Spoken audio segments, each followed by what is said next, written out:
So press this, so I have it turned my way, and I'm going to press the button, the hands-free button, and I'm recording myself talking about this, and I'm going to talk for a little bit longer so you can pick up a big detail. I'm going to stop the recording.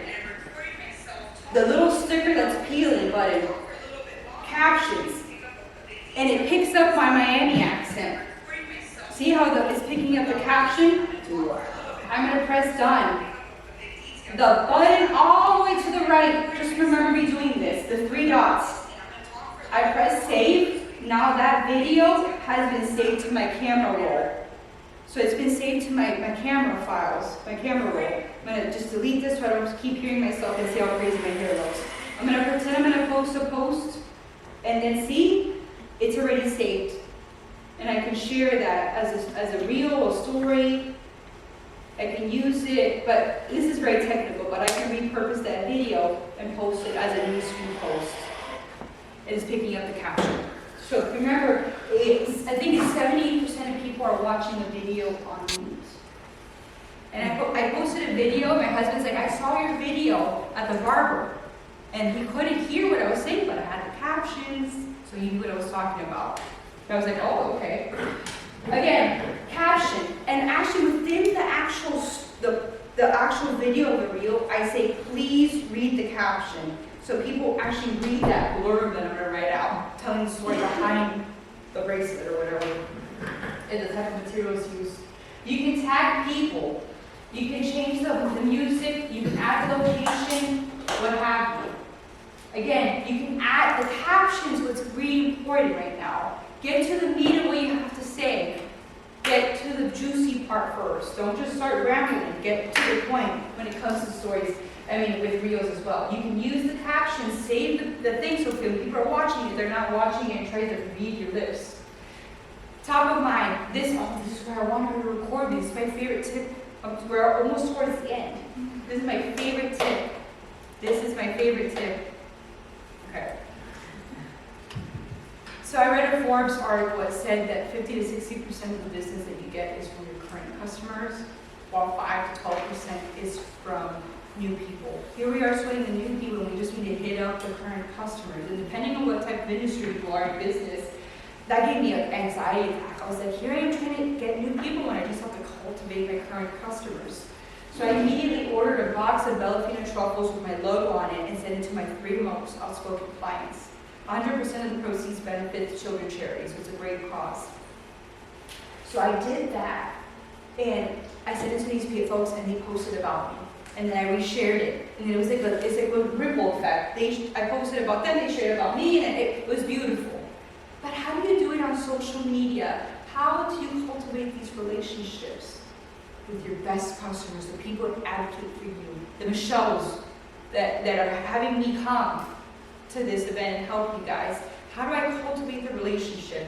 In this case, it sounds like the creepy stalkerish person that's like the clown that's under the sewer, that's like looking at you. Like, how do we replicate that fuzzy feeling that I'm constantly being in touch with you? Top of mind. So you go to the person that you're obsessed with, your best customer, your best client, your biggest advocate, and neighboring business. Like this girl that we were talking about. We have to be top of mind. Go to the profile. You see that little bell icon on the top? It notifies you when they post, when they do a story, when they do a reel. Every time I get a new client, I do this. Unless I know they don't like me doing this type of stuff. I can tell who it is that doesn't like me to be in their face. I double tap and like engage, double tap, comment. And they're like, Valentina, are you here? Where are you? Are you here? How do you know? How do you know I just posted? Because I have it set up. That's how I'm top of mind. That's why I know what's going on with their lives and their kids and this and their business. Because I have these things. And right now, it told me so-and-so has posted while we're doing all this. So it tells me these sort of things. So again, go to the profile, go to the little bell icon, and it tells you what do you want. Their posts, their reels, their stories, whenever they post something, it's going to notify you of that. This is how you really cultivate these relationships with these folks. That's it. And then I'm doing a LinkedIn one and a social selling one. Hopefully I don't get in trouble with Michelle because I promoted this. Okay, next. This is if you wanted to go to my next workshop or see my next blog post. You take a picture of that QR code, or I can just send you the slides and you'll have my contact information. You can get back to me.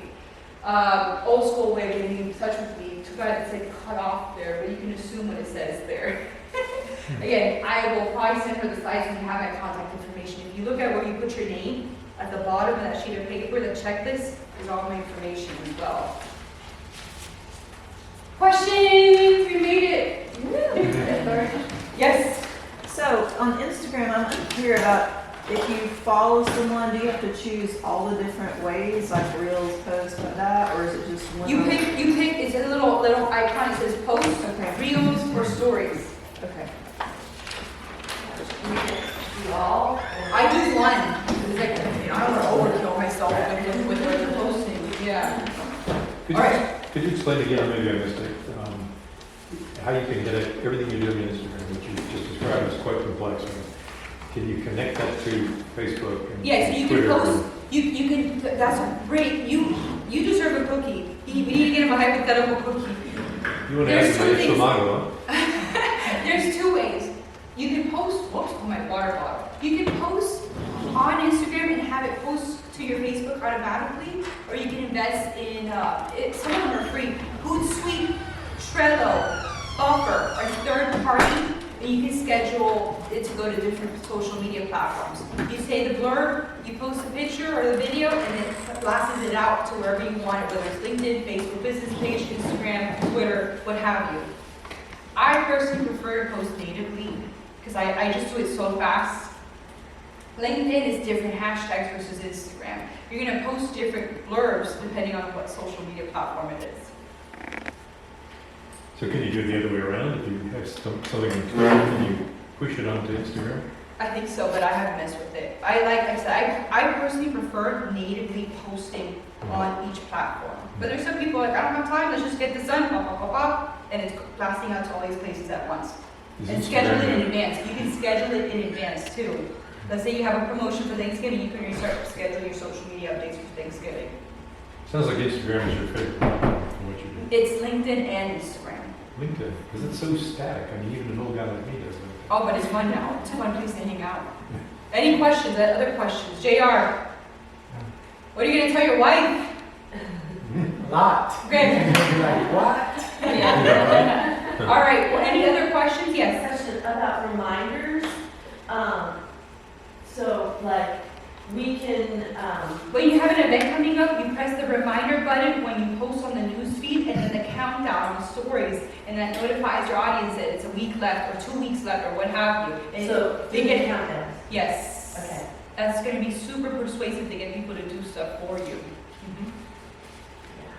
Valentina, for someone like you that you are the business basically, what would be your thoughts on having a personal and a business page, or just putting those together and having a personable business page? That's me. I don't have time to. Is that pretty widely accepted? Yeah, At I've this seen that point? happen with a lot of people. They incorporate and Yeah. woven into each other. You know, this is me. And would you post certain things about your kids on that page? I don't post about my kids. That's why people are like, "Do you have Yes, so kids?" you just don't have a personal page. Yes, yeah. I basically don't post pictures of them, but I talk about me being involved with Girl Scouts or Girls on the Run, and I share that. I don't show pictures of them, but people know I have kids. Right. Yeah. Yeah. Okay, since there's no more questions, takeaway, action item. Oh. How important hashtags are Okay. for running the business. Okay. And just, I have to let it all sink in. Yeah. JR. Set up the account, start playing around. Good. Emily. This has been my entire experience with Instagram and this presentation, so Yay! this has definitely inspired me to go home and look it up some more. Jerry, before you say something, I want you guys to not be overwhelmed. I know it's a lot of information. Think of this as spaghetti that I'm throwing into the cabinet and seeing what sticks. You don't have to do all the spaghettis. Just pick one or two that you want to incorporate right now. Don't do everything I just threw at you. Just pick some things to see, okay, maybe I started doing the hashtags. I'm going to add a little bit more, and let's see what happens. Okay, Jerry. I've only been on Instagram 4 times in my life, so Yeah. this is all new. Yay! Okay, Bob. All new to me. But I was glad to sit here and listen. Yay, okay. Well, I'll ask you what I asked Michelle. Yeah. I missed the second presentation, but you speak very fast, you're very good at this, you're extremely adept at it, but everybody else is somewhat deer in the headlights at different points, I know I was, but so, Yeah. do you consult? Can somebody call you and not Yes. just have a quick question? Yeah, I just about- don't wanna like abuse Michelle, but yes, that's what I do. Yeah. Well, I do this and they're like, whoa, So, give me your phone number and then we do a one-on-one afterwards, so yeah. you'll show, ways to get in touch with you. Yeah. Yes, okay, good. Yes, I showed you 3 different ways to get in touch with me Oh. in the presentation. Yeah. And then if you have the Yeah. printout, my information's at the bottom of the printout. Yeah. Yes, okay. So I have always looked at Instagram as my business partner, so I'm going to take a bull by the horns and do it. You know, let me interrupt you for a second. Like I said, I've done a lot of workshops in my life. 2 reasons people show up. They manage someone that's doing it for them and they need to be up to date so they can better manage them and see what they're doing, if they're doing the right job. Second reason people come to workshops, they want to see if they're struggling, if each other is struggling with the same pain points and why they're here. So this is really good that you have given it to someone else. Now you know what you need to do to manage that person or see if they're doing a good job. Yes, so that's awesome. Okay. Well, I mean, this just opens up a whole new world because, I mean, for Instagram, all I knew was put a video on it Yeah. and buy, and that's it. Now you gotta work for it. Like a little bit of hashtags, but yeah. So all of the differences between the stories and the reels, it's just all super valuable. Yeah, and again, I appreciate you all for being here and just the questions and the feedback. Don't get overwhelmed. Just do one thing. Just do one thing at a time. Don't get overwhelmed doing this. And think about why you're doing this. Think about the people that your customers are. Name them. Say, okay, this is for Leslie. This is for Caroline. These are for these women or these men that I cater to that would want to know more about what I have to offer, what my story is, why I got involved, what drew me to this. Because everyone's different. Your upbringing in the Midwest, your wife that's making you come here, the background that you learned all this stuff, the hardships of learning how to do that stuff with the stone, managing a business, with all the bridezillas, like what is it? It's your background, your heritage, the way you grew up, your experiences, the schooling, all that sort of stuff that makes you unique versus other people that do the same thing as you.